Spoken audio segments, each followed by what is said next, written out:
And hello, everyone. How are you doing? It's Dave Bondy. Thank you, everyone, for being here. You are watching live on Facebook, Twitter, X, YouTube, Rumble, and Locals. This part of the show will be free for everyone. We're going to get into an issue that all of you need to hear about a mega site in Mundy Township, Genesee County. In the last 15 minutes of the show, we will be going behind a paywall on Locals. That is my subscription service where you can get all of my content. And I urge all of you to become a subscriber on Locals to support my independent journalism to keep me going, because I walked away from the mainstream media in order to dig into stories that they necessarily were not digging into.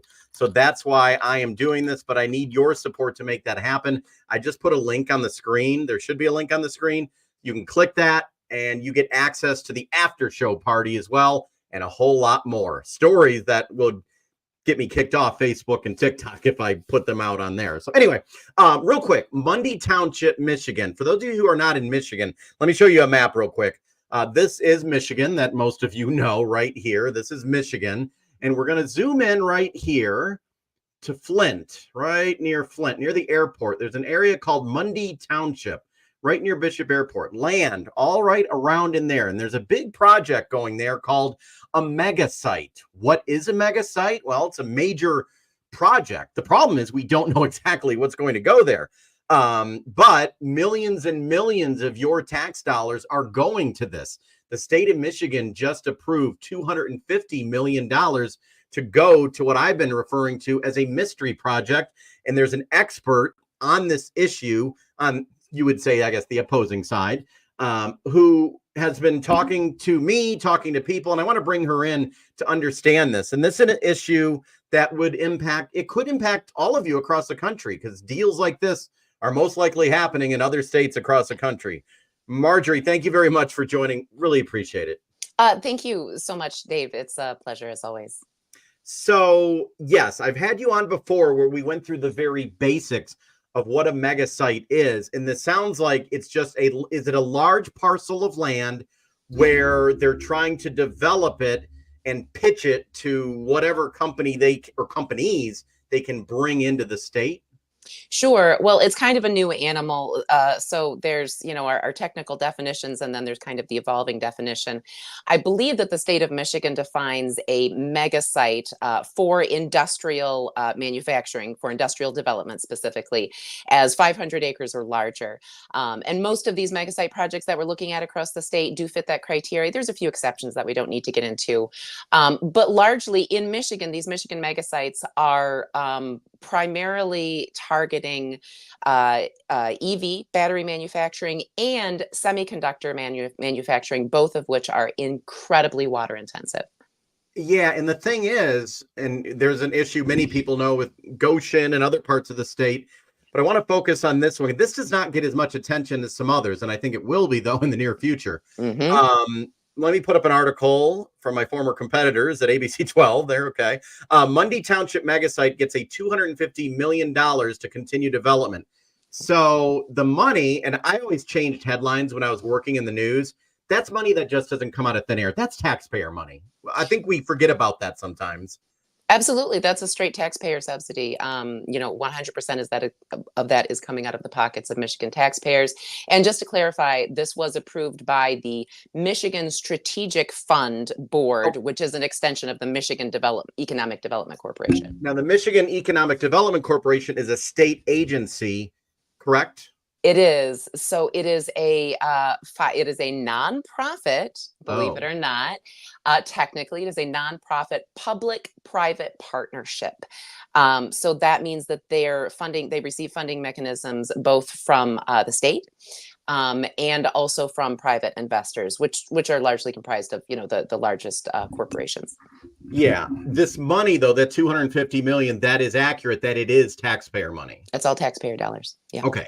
Taxpayer money. And if I ask where that money is going, I guess the articles and the news articles are saying it's going to this mega site development, which in this map right here, I'm not sure if this is an updated map or not, but the yellow part near Bishop International Airport, it's a very large area there. Do you know where this money will be spent or how it will be spent?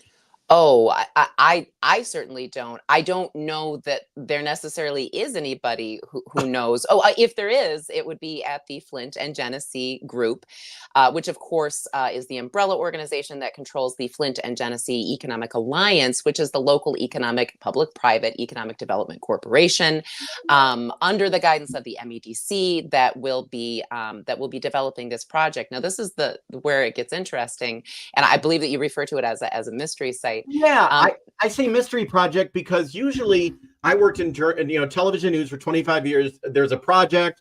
Okay, the money goes here, here, here, here. You're going to send it on water, sewer. You knew where the money was going, but I call this a mystery because we don't. Well, what's particularly odd about this and many of the other mega site projects, some similarities with Marshall and Ford, differences. What's really odd is that there is no prospective buyer. There's no specific buyer, and that's should be particularly alarming and should have been alarming to the MSF board before they approved this, because developers, the MEDC has been trying to sell this to international corporations for over a year, and they've had some pretty big bites, some pretty big fish, I should say, swim away and kind of run screaming because, at least in part, the local community has been protesting this for over a year. And there's a million other red flags. There's no environmental due diligence. The question of the water infrastructure of, where the water would come from to feed this plant there's a lot of serious issues and unanswered questions. Yeah, and we just don't know. Now, there may be things happening. I'm sure there is. I shouldn't speculate, but behind the scenes, I'm sure there could be wheeling and dealing, and some officials, they may know of a company, right? I mean, we may not know, but they may know. They're working up something possibly. Like you, I'm left to speculate. I do know that there were, as I say, a couple big fish on the line 6 months to about a year ago. One of them was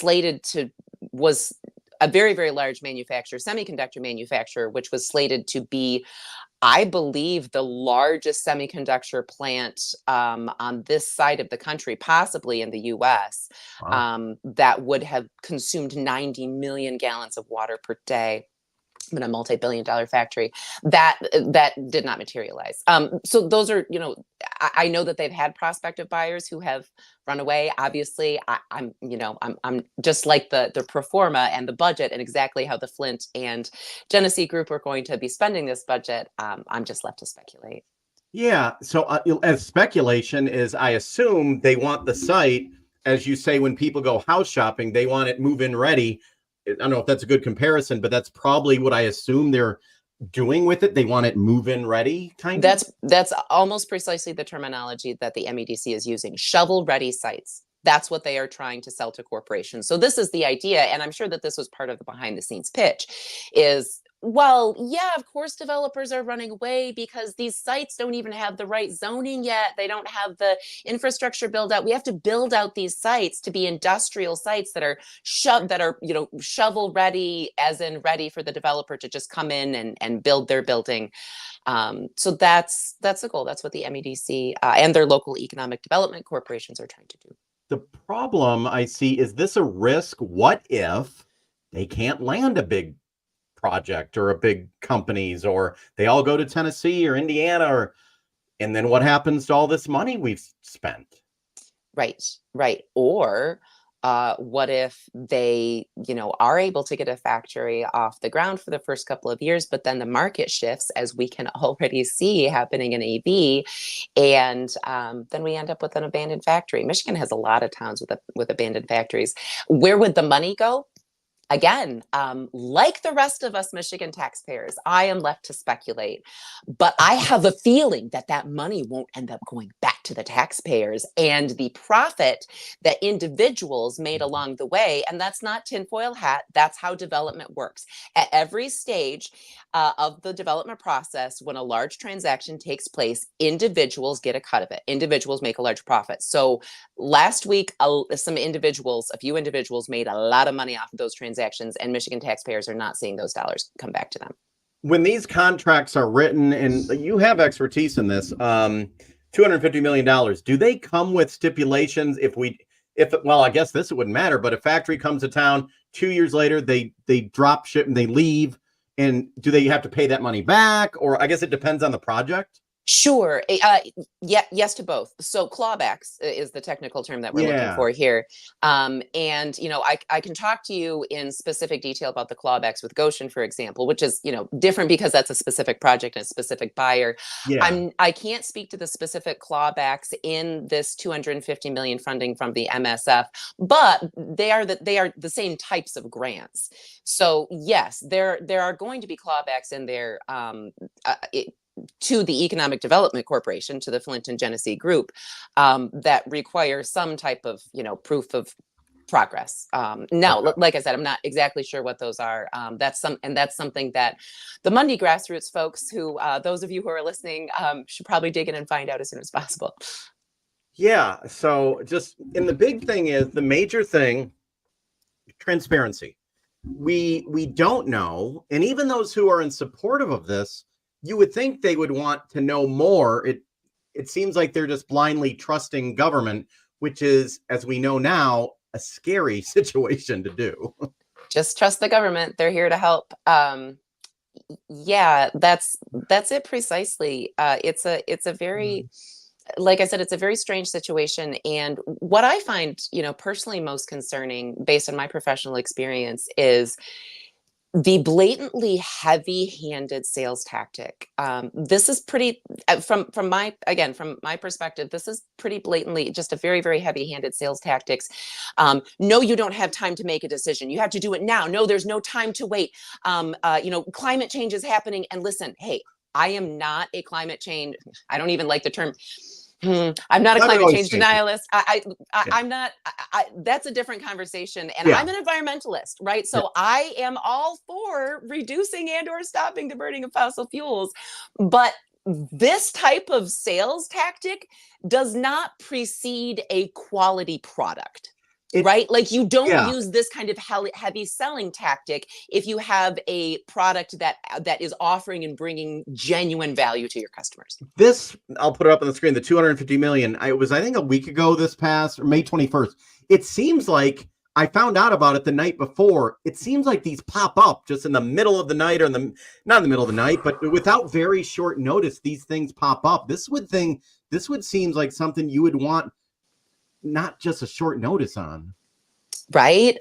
Time for people to investigate, time to gather some local community stakeholder input, which is, well, and since you mentioned that, it's worth noting also that not only did they, you could say, pull a fast one, right? Like, it was, I don't know exactly how far in advance the agenda was published, but not very far in advance. So they gave very little time for people to react. But what they did do was change their public comment policy very shortly before the meeting, requiring people who are going to be public commenting virtually to pre-register before 3 p.m. the day before. And that, ladies and gentlemen, is why you did not hear a groundswell of public comment from Mundy residents.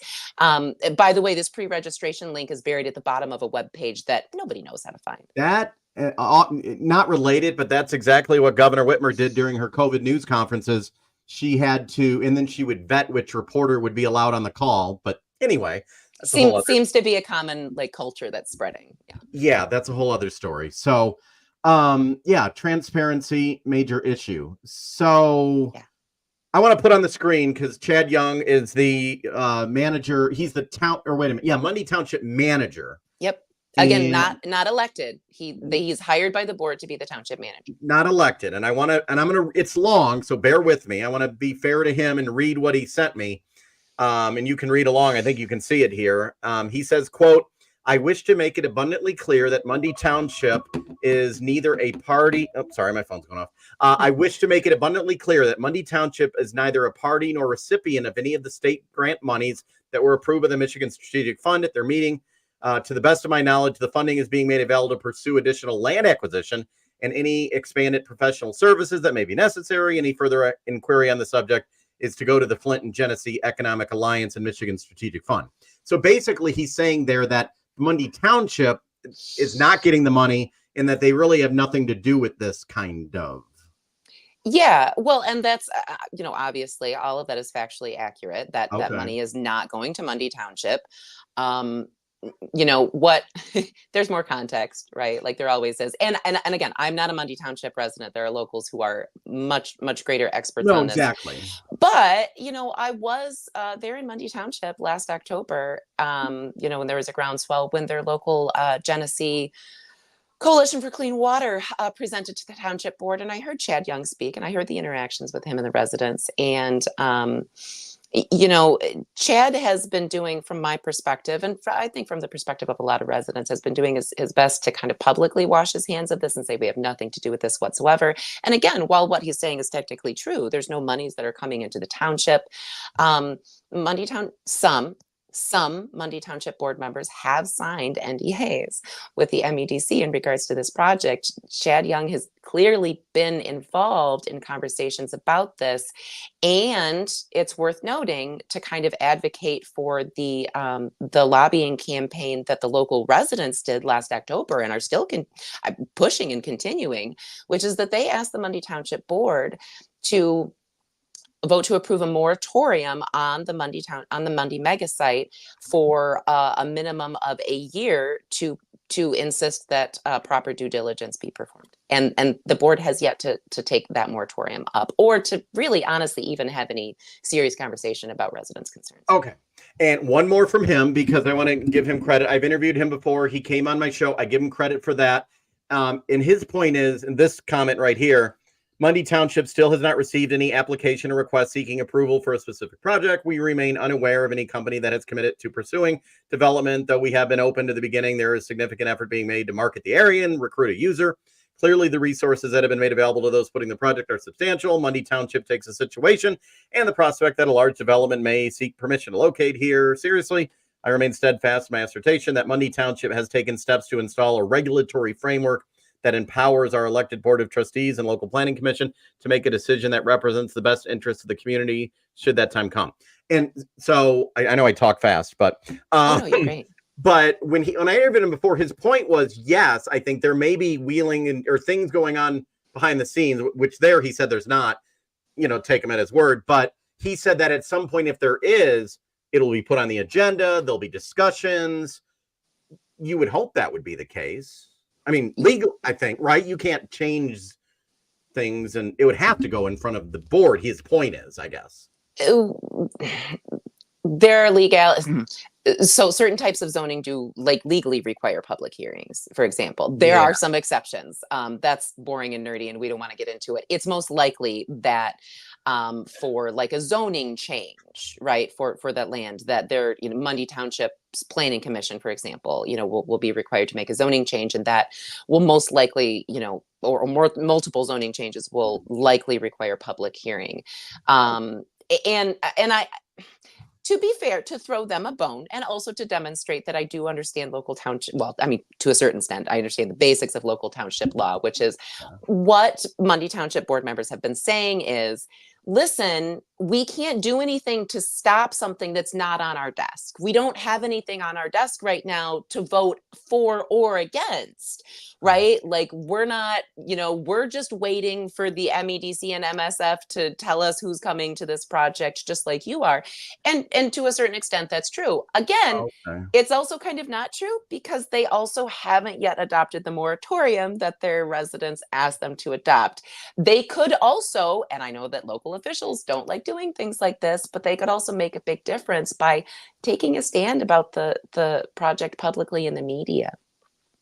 Obviously, that hasn't happened. Either for or against, you mean, or just give?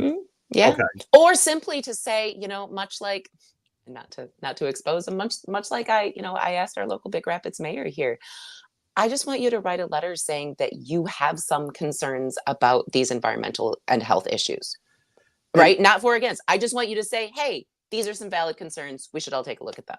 The big thing that there were, I believe, non-disclosure agreements signed by various officials, and that's happened throughout the state of Michigan. That's not unusual, but a non-disclosure agreement, for those who don't know, and it's in any type of business or law or whatever, basically so you can discuss things behind closed doors. You don't want to jeopardize any, possible business or trade secrets, something like that. But what's your whole thing with NDAs when it comes not just Mundy Township, but across the state on projects like this? Is it abused? Because it's Yeah, I mean, I think so. I mean, this is clearly the new normal. When people talk about how normal it is to have NDAs in business agreements like this, it's like, well, it clearly is now. I was working in I was creative director at a startup urban real estate development company about 10 years ago, and this level of NDAs, certainly, like the idea of local officials taking NDAs was that's what I want to ask, bizarre. because as me, when I was a journalist I worked for a company, I could enter an NDA, like a private company, the company, that's fine. But I really haven't, maybe it's because I'm not paying attention over my 25 years, but I don't remember a lot of NDAs with corporate and government and private. Does that happen a lot, or is that a newer thing? I believe that that's fairly new, and particular. The big difference is taxpayer dollars. If you are elected by local officials, and or if taxpayers are paying a portion of your salary, it really changes the game, right? So there's a big difference between a regular for-profit developer who is, let's say, working with the local city to get some TIF funding to help for brownfield redevelopment, and the developer signs an NDA to protect his brokers. That is standard. A public-private nonprofit economic development corporation that is partially funded by taxpayers, insisting that not only their development staff, but also the local officials that they are working with all sign NDAs.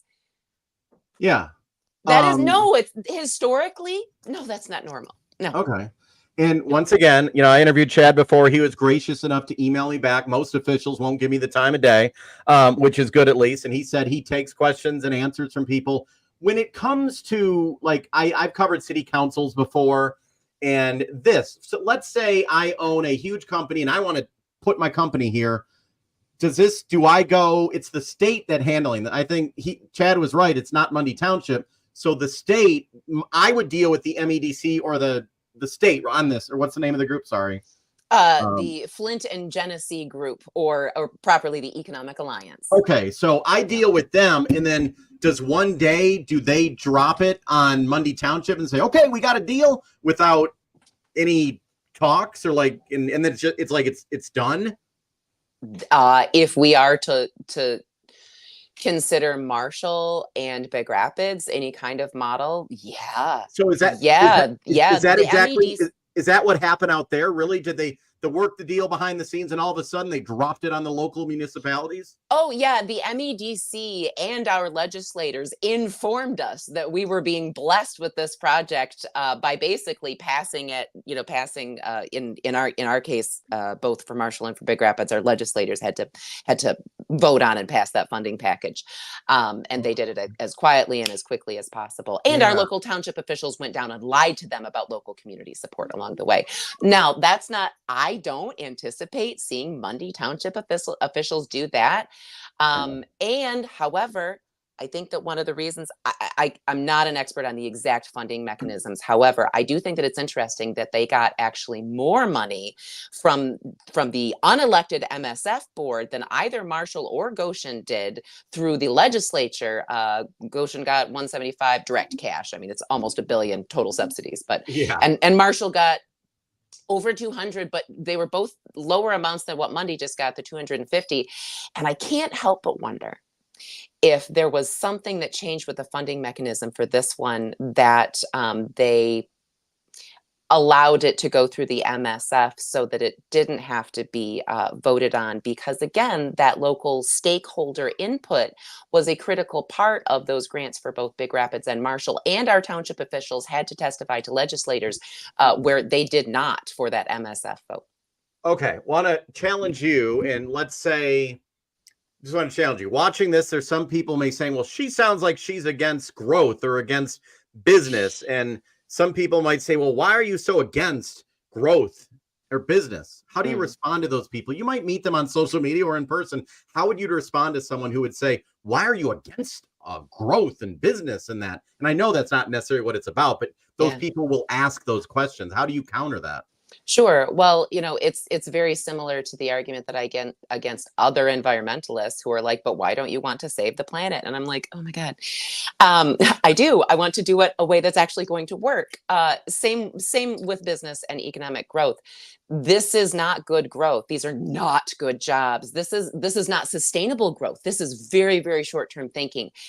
And it's a tragedy because not only does Michigan need economic growth, but we have cusping opportunities to participate in some really incredible industry innovation through what we already love and are good at and are geographically incredibly well equipped for, which is agriculture, hemp manufacturing, materials manufacturing, talk about turning waste wool into industrial agricultural products, and that's not even talking about food hubs and economic growth through feeding our own as well as other communities. Michigan has incredible potential in agriculture, and I'm talking about the ability to make money, and these food hubs can turn money.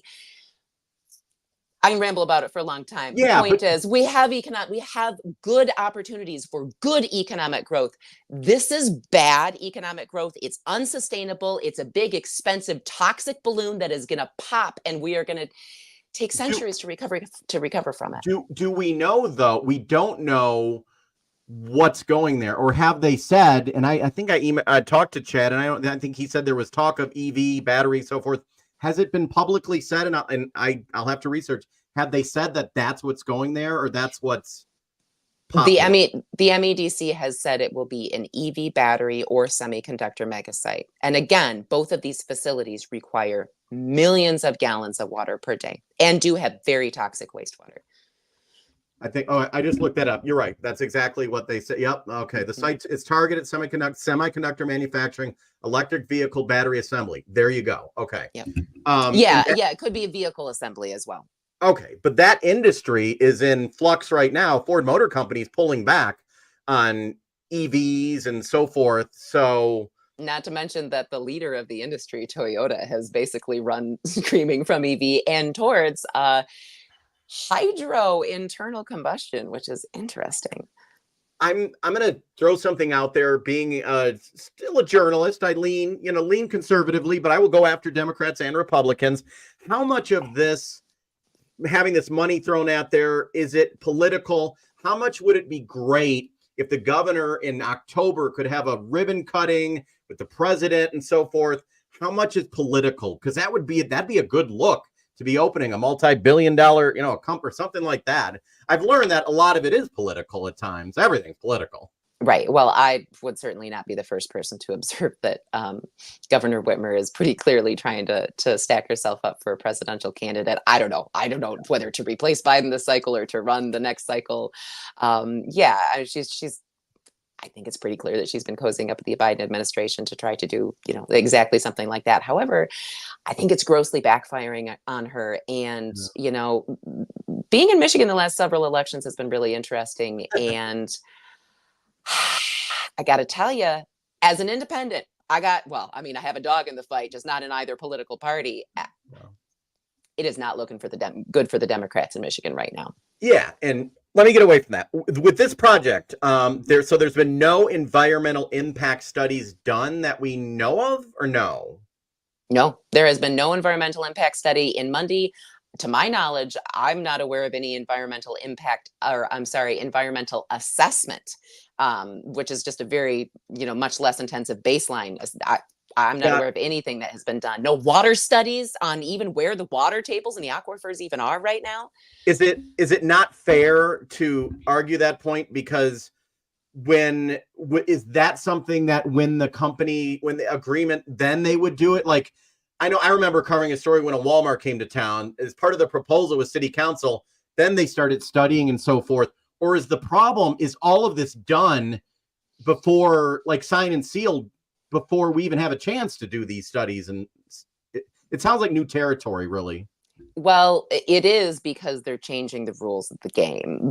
Again, historically, environmental impact studies are for stakeholders to use to determine whether or not a project is a good idea. They should Yeah. have been, impact studies should be done before any massive amount of funding takes place. Exactly. I remember, and it may be on a small scale, wherever I was, I think it was when I was back working in Saginaw 15 years ago, there was some proposal, Walmart or whatever company came forward, and, the study, oh, this is going to do that, that is going to do that, and council voted it down. That's what I'm saying. Can that happen in this instance, or is it just going to be like, here you go? It could, if they were going to do the studies. They're not, just like they didn't in Big Rapids, just like they didn't in Marshall. Marshall has a very weak environmental assessment. Let's just put it that way. Again, no water studies. All of these industrial projects are incredibly water intensive, wildly toxic to aquifers, no water studies. So yeah, no, the idea of environmental impact studies is for them to be done early enough. This has been a point of great contention, particularly with Goshen locally here in Big Rapids, but with all of them. Require them to do something different and we can niggle about exactly when it should and what the law says. It is required by law, which is another conversation. But the point is, broadly speaking, the purpose of environmental impact reporting is to provide the concrete scientific data for stakeholders to be able to make informed decisions before they're pot committed. So we don't know, and Chad Young in his one statement said that they would make or they would be able to talk about it and so forth. Where is it here? Oh, this one about regulatory framework. But do we know that will be the case? But you said it hasn't been in the other instances across the state. And, Chad Young, it may be different in Mundy, but you're saying if past practices are to show what's going to happen, that didn't happen. It just, boom, there it was. Yeah, there's been no reporting. And let me put it this way. MEDC just handed over $250 million to a local economic developer, which is already a pretty kind of large, bloated organization, in my opinion. They get an actual buyer on the line. They start building water pipelines. Sooner than that, they purchase, all 1,000 acres of land. Yeah. They come to the township with that $250 million from the MEDC with 1,000 acres purchased. They come to the township for zoning. Do you think the township at that point is going to be in a position to say no? Legally, they could, though, right? Well, I don't know. Big Rapids is being sued by the developer right now for a violation of development agreement. So that $250 million, if they start acquiring land, putting in sewers, pipes, all this, they can do that before getting approval from the municipalities? There's a lot that they can do before they have to run up against approval from the local township. Okay. Exactly what that is, I can't say, and local residents could speak to that more expertly. But yeah, there's a lot that they can do without needing township. I mean, really, that township approval, comes down to zoning. The Swartz Creek, the city of Swartz Creek may have some input in regards to the water system, depending on where they're planning on pulling it from. Why, and this is the more speculation, why did Stellantis and other companies pass on this site? I mean, I'm wondering, and they're not going to say, I don't think they talk publicly about that, but why any scuttlebutt or talk about why, they would pass? Governor Whitmer wants to keep these companies here. And it looks like they were, especially when they're being given money thrown at them, you would think they would want it unless other states are giving, I don't know. Just handing it out like brokers at a strip club. Yeah. Why would they take a pass on it? To speculate, I think it's two reasons. I think the EV market just isn't viable. I think that the bubble is already bursting, or on its way to bursting. And I think that the market players are seeing that pretty clearly. Two, the Mundy Town, these mega site projects are toxic in terms of PR for any corporation. Stellantis is a homegrown auto manufacturer. Yeah. Detroit is their home. What's the old saying about not pooping where you eat? I think that they don't want to touch these mega sites because they're so controversial, and the local communities and residents are so opposed to them. One last thing, it's true, and I've done the research, and many times when politicians say, okay, we're bringing 5,000 jobs to town, most of the time it does not happen. They'll bring jobs, but not as many as they say they are. It's all about the publicity, because a lot of times the media never goes back and looks at the news release. Will say we're bringing 2,000 jobs to town when it really ended up being 800. That's always an issue too, right? Oh yeah, absolutely. Also, the wages being a lot lower than they're projected. You know, they keep saying we need good paying jobs, and these there's this romanticization as if these manufacturing jobs are the same as they were, you know, back in the 60s and the 70s, and they are not. You know, they're promising, you know, over $25 an hour. First of all, that's not that high. Second of all, if you're getting cancer to get it, and your insurance deductible is 10,000, it's not going to cover your medical bills. That's also very expensive. But third, if we benchmark the wages that we have to look at the Ultium Cell factory down in Ohio. There have been strikes over wages, which have been as low as $16 an hour. Wow. Yeah, and not to mention they just had a chemical spill down there too. Boy. So yeah, in terms of accountability, again, you know, talked about a lot about environmental impact assessment. I'm not seeing any third party economic assessments on this. And this is where we would expect to get, you know, real authoritative kind of wage and job projections. And when you ask these corporations like Goshen to provide any kind of breakdown on where they're coming up with these numbers, they got nothing. Gotcha. So what is the message to the people in Mundy Township? Though it seems like everyone should really be just inquisitive and want to know more. And it seems like people, as always, are taking sides, no matter what the information is. But it seems like, especially the elected officials in the township's impact, that they should just want to be on a fact-finding mission and what's best for the community. But I know it's in many instances, that's not what happens. But Right. What should the average person do? Just be asking questions, going to meetings, emailing their officials. And Chad Young, like, give him credit. He said he'll take calls, he'll take emails, he'll take meetings with people. What should the average person be doing? Well, you know, it's tough. Local township and county advocacy is really critical. And you know, those local touch points and those local officials and staying close to them it's of the utmost importance. It's absolutely critical. So yes, reach out to, communicate, you know, flood your town halls, and don't just do it once. You know, make a regular habit. Like, try to make it a monthly thing. Go to all of your dumb town hall meetings. Believe me, I know how painful it is. Yeah. But you know, try to get involved. Consider running, right? Consider becoming a trustee or a candidate yourself, or just giving it a try. But beyond that, you know, you have to keep your eye on where this is really coming from. And That's you know, what I wanted to ask. Can it? Sorry to interrupt, but does it even matter about the local level? Is it all up in Lansing?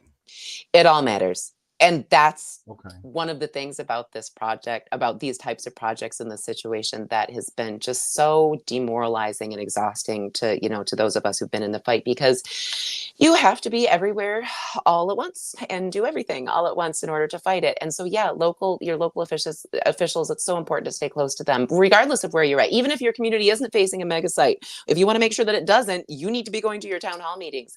But the MEDC is funding this. And they are effectively right now. And I believe the current, you know, governor administration has allowed them to become so. They are acting as a runaway, unelected fourth branch of the government. Exactly. And the fact that they are working to actively suppress stakeholder input and public comment, just like they did last week with Mundy, tells you that our noise that we're making is bugging them and is making their job more difficult. So we all need to crank that up and really turn on the pressure on the MEDC and on the current administration. Okay, this will be the last question. Could, let's say, Mundy Township, Chad Young, they all say, no, we don't want it, we're voting no. Is that the end, or does it not matter? Or do we not know yet how the laws work, or can they say, if they all, you know, agree with you and say, no, we're not doing it, is that the end of it, or no? It's, you know, it's the wild west right now. The MEDC could get tired and be like, okay, all right, we tried. I think that's unlikely. The township could be sued by the MEDC. Wow. It's a really tasteless analogy. So please forgive me to any of your audience members that I trigger or offend. But really the best analogy is the MEDC and these economic development corporations really are acting like the world's worst date. They don't know how to take no for an answer. They don't care. That's why they don't ask. So if you're the board, any of the elected officials down there, you're kind of in a way in a no-win situation. If you voted it no, then you could have a big lawsuit coming at you. So they in a way have been put in a bad situation themselves as well. Be strangled for funding. Keep in mind, these economic development corporations also hold a lot of their funding that they need for local infrastructure projects. So for things down the road, they may not get this or that or whatever it might be. Did you not want that park repaired? Oh, so you don't want to play ball with us. That type of thing. Yeah. So in a way, they're in a no-win situation, in it, kind of. They're at the risk of not holding them accountable, because there's a lot of accountability. Yeah. There is a certain amount of empathy. Yeah. Like they are in some ways in kind of the same boat that we local residents are. They have more power than us, but they're just above us on the totem pole. Yeah. Well, I will have another show to dig in the history of the MEDC, how that all went down, because people are waking up and I think they want to know. And when I was working in TV news, I couldn't do all of they only gave me 2 minutes. I couldn't do just 2 minutes with you. I just couldn't. And thank you so much, Dave. Seriously, those 3-minute segments kill me. Yeah, and I literally would have to pick like 2 20-second sound bites. That's all that could fit in. Yep. And the consultants always told me the public, that's all the public could stand. But you see now with like, I know he's a big, people don't like him, it's a Joe Rogan, but if you give people real content, I think they'll listen. I think they'll listen. You can't insult people's intelligence. I think there's value in the long form. People can pick and choose. So I really, on that note, I really very much appreciate the work that you're doing here, Dave. And you too. And if I hear anything else, I'll let you know. Let me know. But thank you, and go and enjoy your evening. I'm here in Saginaw County. We got some storms headed our way here. All right. Well, stay safe. Thanks so much, Dave. Okay. Thank you. And there you go. That great. A lot of information that we learned right there about this project. And for those of you watching on Locals right now, hello. How are you doing? Thank you for being here. If you are watching on any of the other platforms, I know this was a long interview, but I really wanted to dig in deep into this issue. Chad Young is with Mundy Township. And like we just said right here, he's been great with me, emailing me back. And he said that before any decisions made, Mundy Township, they will have to vote on it. And you will have a chance to voice your opinion. And he said in the statements that, and I'll put it up here. He said that as of now, to the best of his knowledge, the funding is being made available to pursue additional land acquisition, and that at this time they don't know that there is anything happening that's been agreed upon. So anyway, just wanted to touch on that issue because it's a big issue with people in Michigan. Okay, so for those of you watching on Facebook, thank you for being here. And there's not many watching on Facebook. There's only 9 of you on Facebook. 145 of you are watching on X, on Twitter. Facebook has been they've been downplaying my content when it comes to live coverage. So if you're watching on Facebook right now, I urge you to hit the share button. Hit the share button. Okay, we are going to be going live on Locals only in about 2 minutes. So if you are watching right now, if you're watching on Facebook or Twitter X. Oh, hold on. I just got a message. Melanie says Groveland is holding a special meeting regarding battery storage facilities. Melanie, can you send me a message, Melanie? I'd love to cover that, know more about that, Melanie. Please send me that message and share this video out, by the way, too, to have other people know what's going on. Anyway, so as I said, if you're watching on Facebook, Twitter X, YouTube, or Rumble, I would like it if you could become a paid supporter of my Locals community. I walked away from my job in the media, in the mainstream media, in order to go independent. And the only way I'm going to keep doing this is if I get your support. Join me on Locals. It's $5 a month. You can quit at any time. You get exclusive access to all of my stories. And there are many stories that I do on locals that I will not put on Facebook or Twitter or YouTube or TikTok, because I will be banned if I do that. So I do them on locals. Okay, we're going to be ending this live right now on Facebook and on Twitter and on Rumble. I hope you can join me on locals. Click that link in the comments and sign up to be a paid supporter. Help me fight the mainstream media narratives, everybody. And I need your help to do it, or I can't keep doing this. And if you're watching on X, on Twitter, I don't know, you can see the screen right now. Write this down. davebondi.locals.com/support. davebondi.locals.com/support. Write that down, sign up, and you can be a paid subscriber to get exclusive access, and you can help me in my mission. Okay, we're ending this live right now on Facebook and Rumble and on Twitter and on YouTube, and we're going to go live only on locals. Okay, I will see you over there. For the paid subscribers on locals, can you go ahead and join me over there? And if you're not a paid subscriber, please become one. Please become one, everybody. Someone just said I'm being shadow banned on Facebook. You're darn right I am. Okay, I'm going to let you go. We're going to pick up the discussion on locals right now, everybody. Okay, thank you, everyone, for joining me here on locals. I am in the process of ending the live video